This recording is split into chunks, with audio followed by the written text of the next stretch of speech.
The following message by Alistair Begg is made available by Truth for Life. For more information, visit us online at truthforlife.org. Well, we have been working our way, and I realize that suddenly our pace has slowed up. I haven't done that deliberately. We just find ourselves in it. And I constantly find myself going back, and I encourage you to do the same and to make sure that we have our bearings. What is happening here as we come to just this 22nd verse, is it, of the third chapter. I'd already turned the page, so it's not even there. No, it's really from the 28th verse, isn't it? From the 28th verse. Well, we know this. Saul died. That's how 2 Samuel has begun. Saul is dead. David is anointed. He's no sooner anointed than he is immediately opposed. And Ishbosheth is set up as king in the north, and Abner is his man. As a result of that, there is a war, which we've seen has been going on for some considerable time, between the house of Saul and the house of David. The interference or the involvement of Abner in, first of all, convincing the elders of the north, and then coming and speaking to David, has created this opportunity for consolidation. And just when it would appear that everything was about to be streamlined towards a conclusion, we have come on this most dreadful and heinous act and this murder. So that the crucial moment was followed by, as we said this morning, a cruel murder. And I find myself just writing in my notes, hear the call of the kingdom, lift your eyes to the king. Because when we take our eyes away from the king and we look at some of the other characters involved and sadly see ourselves mirrored in them, then we can become dreadfully disconsolate. So from verse 28, I searched in vain for two other words that began with C and M, and I couldn't do it at all. Maybe somebody will come up with one, and I could use it on another occasion. But we had this crucial moment and this cruel murder, and then from 28 to the end, the focus is on David, and particularly on this. He declares his innocence, he pronounces a curse, he leads the funeral, he pays tribute to Abner, and he explains his approach. That's 5 points, and it's 6:48. And there are boys here and girls too. So here we go. If I have to, I'll come back to it again and do it in more detail. But first of all, you will notice that upon news of the murder, he immediately declares his innocence.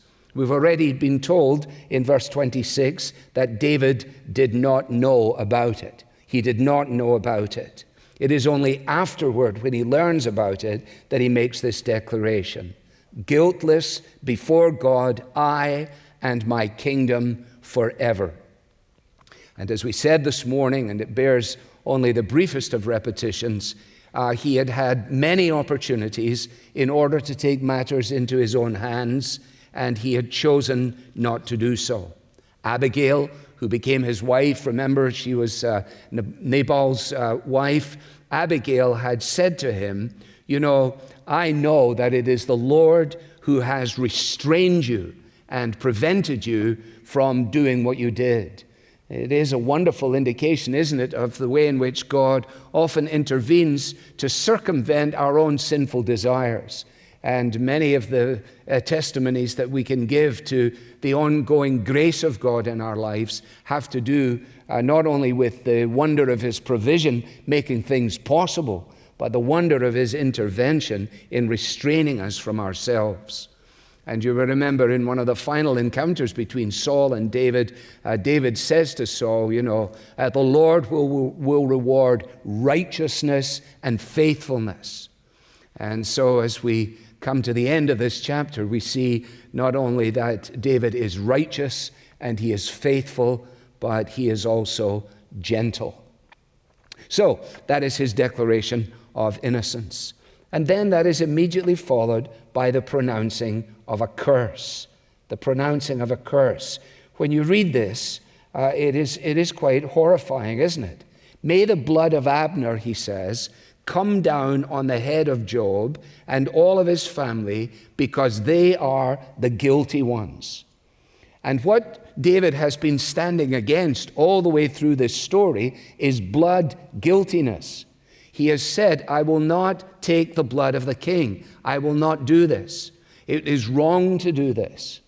And now he is confronted by this situation, and it is impossible for us to stand back, as it were, even at this distance, to miss the horror of what is actually being said. You know, Abner was brought back to Hebron by the deceitful plan of Joab, and interestingly, Hebron was one of the cities of refuge that God established, a place of refuge, so that somebody who might be imposed upon or maybe on the wrong end of something would be able in that place of refuge to find security. And the horrific nature of this murder is that Joab didn't even care about the fact that Hebron was a place of refuge, and he went ahead and did what he did. Now, the details of this curse, I don't think we need to turn into 20th century language. If we were to turn it into 20th century language, it would be something along the lines of, and may his whole family get cancer, and so on and so on. That's the nature of what is being said. And the outworking of this we will see as we continue in the story. I think it's legitimate as well just to acknowledge that David is just David, right? I mean, he is the anointed king of God, but he's just a man. And therefore, he reacts as a man to this situation. So I don't think we need to commend David for calling down this horrendous curse. We just need to acknowledge that he did, and that there was no justification for the murder of Abner, but that there is justification for the curse, albeit as dreadful as it is. Now, once he has done that, we're told in verse 30, by way of summary, that Joab and Abishai, his brother, killed Abner. In other words, they were both in it together. Joab, the one who put the dagger in, but that was probably just because he got to it first. And you will perhaps have remembered on a previous occasion when Abishai had said to David, why don't you let me just drive a stake into this guy, and I'll only have to do it once. That's the spirit of these characters. And that's the reason why Abner was dead in Hebron. Now, there's a little paragraph break, isn't there, in your text? And I think it's helpful that it's there because it gives us pause for just a moment. And in my text, there is a heading, David mourns Abner. In fact, the story that we've been considering both morning and evening is essentially that in those two headings. Joab murders Abner, and David mourns Abner. It's quite a switch, isn't it? Having called down a curse upon the family of Joab, he now leads the funeral celebrations. David said to Joab and to all the people who were with him, tear your clothes and put on sackcloth. Don't let's miss what that must have meant for Joab.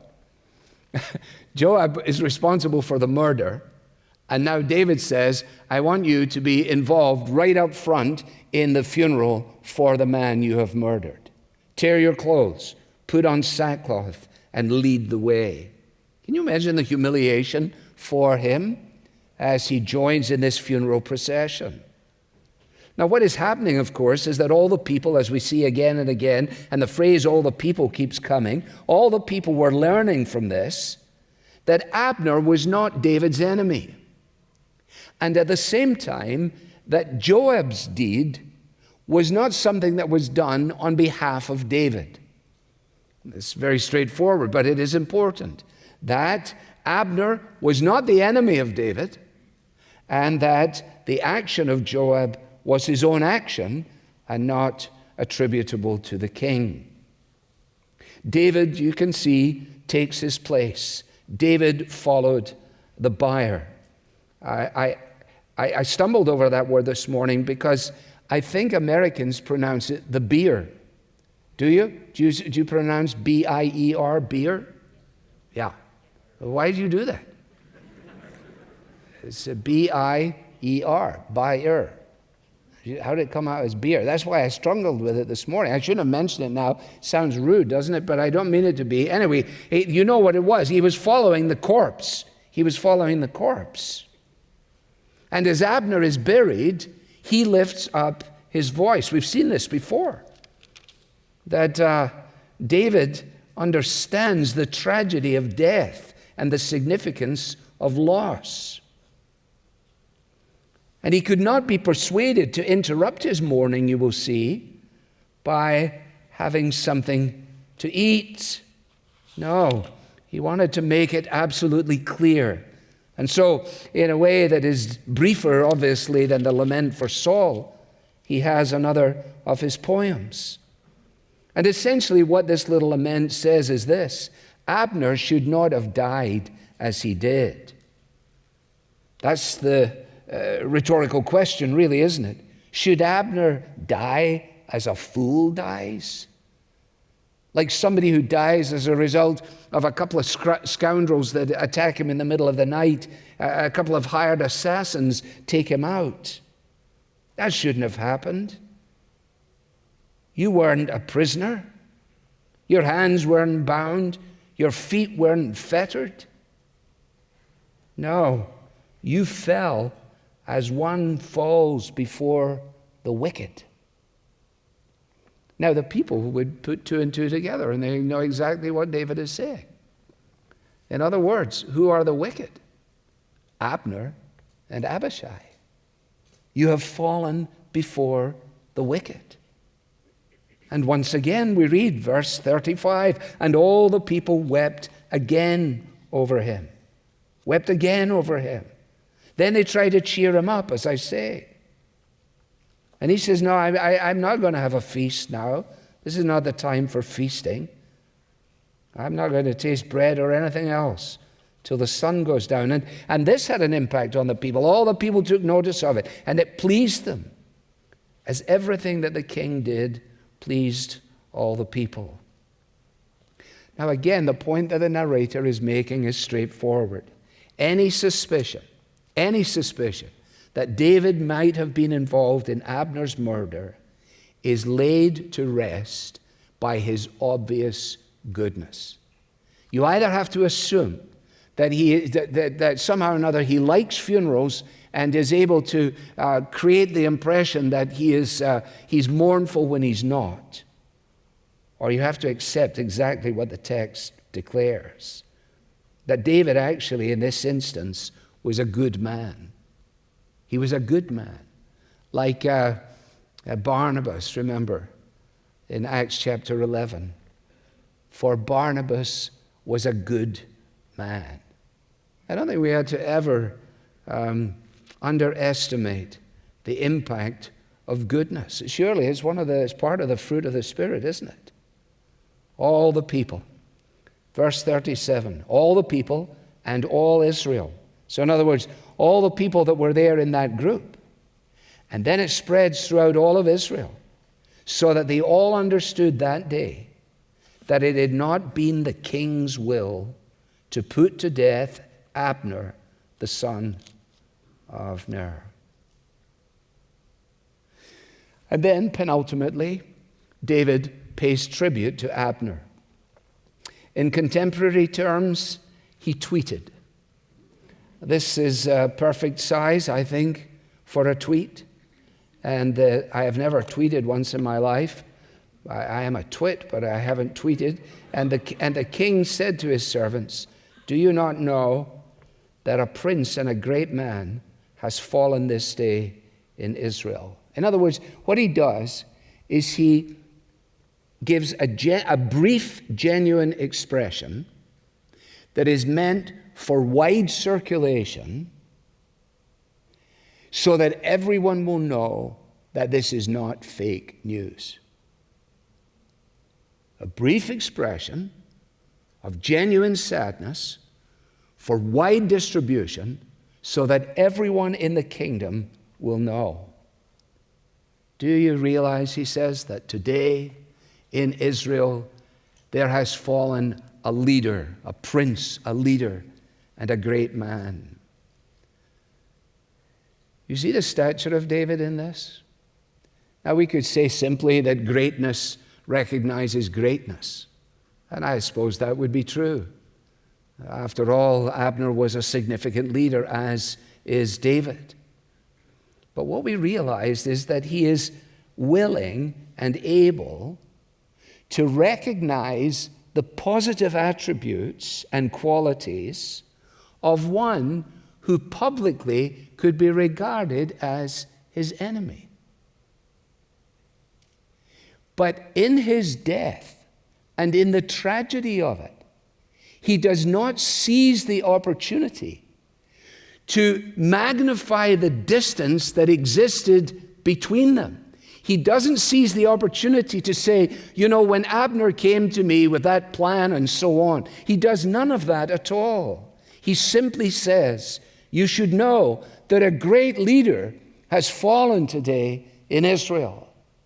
Now, loved ones, that kind of magnanimity is seldom found in the leaders of our world. And when we find it, we pause before it. Last week in Great Britain, Jonathan Sacks, Lord Sacks, was laid to rest. You say, well, I don't know who he is or was. Well, he was the chief rabbi in Britain. He was a rabbi. He was a Jewish man. And in his funeral, which was attended sparingly because of COVID, various statements were made, including this statement concerning the man who had fallen.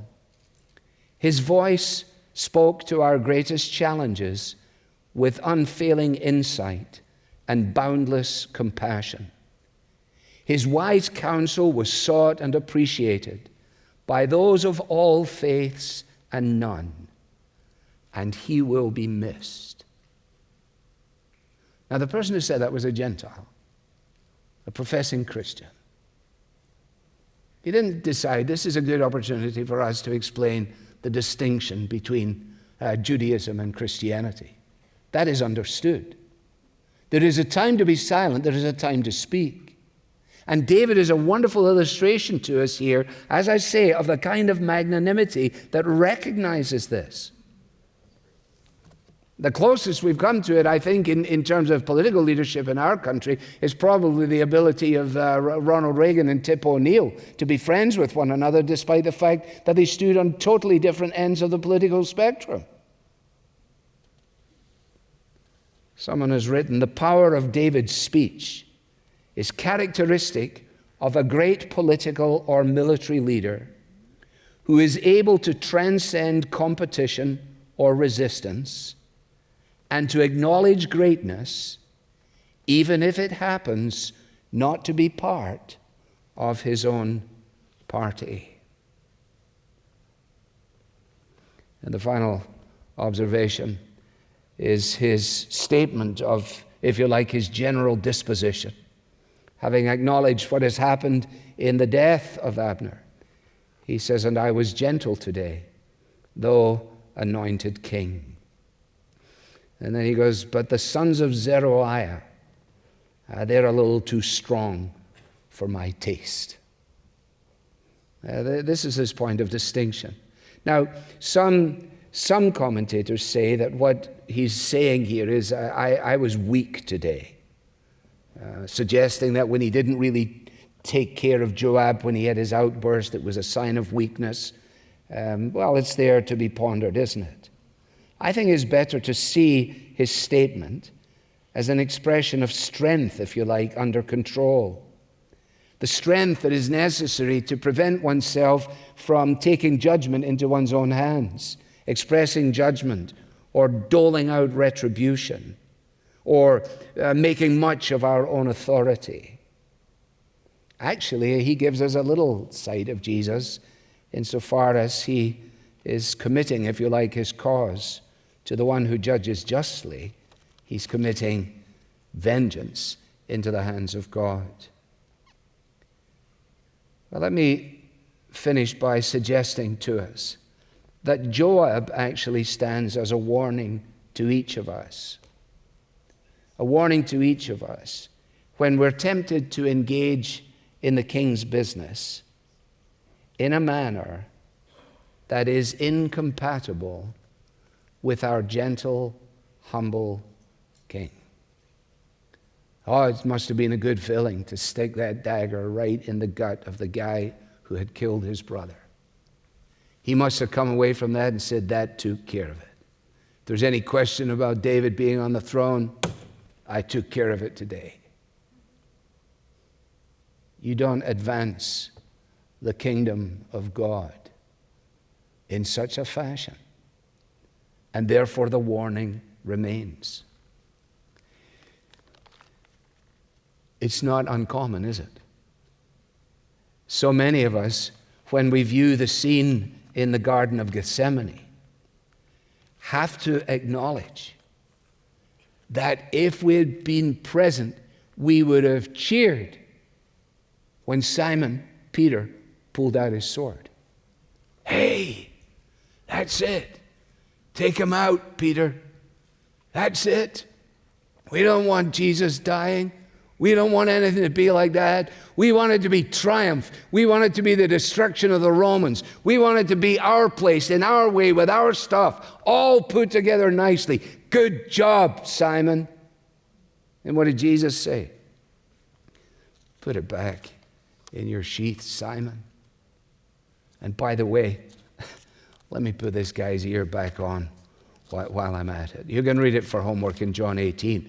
Now, with that said, it is quite wonderful, isn't it, to be able to go and to listen to the words of Peter when he then writes, the same Peter the sword Peter, the Peter, then you can count on me, Peter, that I've got you covered, Jesus. These fellas may go down, but you know, I'm your man. You can look for me. That same Peter, when he writes in his letter, Beloved, loved ones, I urge you as sojourners and exiles to abstain from the passions of the flesh which wage war against your soul. Really? Yeah. Keep your conduct among the Gentiles honorable, so that when they speak against you as evildoers, they may see your good deeds and glorify God on the day of visitation. Be subject for the Lord's sake to every human institution. Don't be taking your sword out and trying to chop people's ears off the way I did it. That's not in the text, I'm just filling in.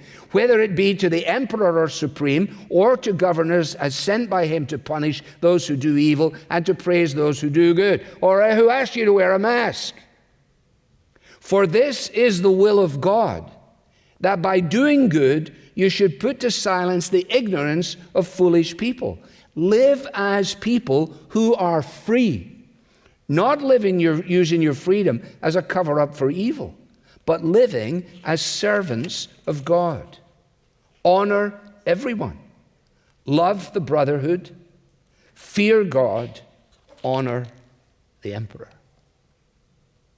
That's Peter. Isn't it wonderful?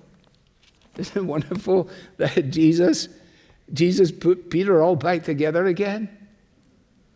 I mean, what a deal that must have been when Peter comes on that scene and Jesus is making the breakfast. Jesus is making the breakfast. Peter said, goodness, I wouldn't even help with washing the feet. And so he says to him, Peter, we should just have a walk and talk. Do you love me? Yeah. 3 times, remember? Giving him the opportunity to flip the thing. 3 times they said to him. And 3 times he said, I don't know the guy. And remember what he said, now feed my sheep. How gentle is that king? How gentle is Jesus? How unbelievably phenomenal is it that when you and I sit down and survey our lives and view our failings and our fallings and our foolishness and our rebellions and our lack of trust, and we can go through the whole list, to remind ourselves that just as God in David's day was at work through imperfect people and in less than ideal circumstances, so he's at work in our day. And the inference from that and the application of that, the wrong application, is to say, yeah, well, he uses flawed people and I'm going to show everybody how flawed I am. That's the wrong approach. No, the flawed conduct that we see in the text and find displayed in our lives is not there in order to validate or to excuse our foolishness, but to remind us of the setting in which the grace of God is so unbelievably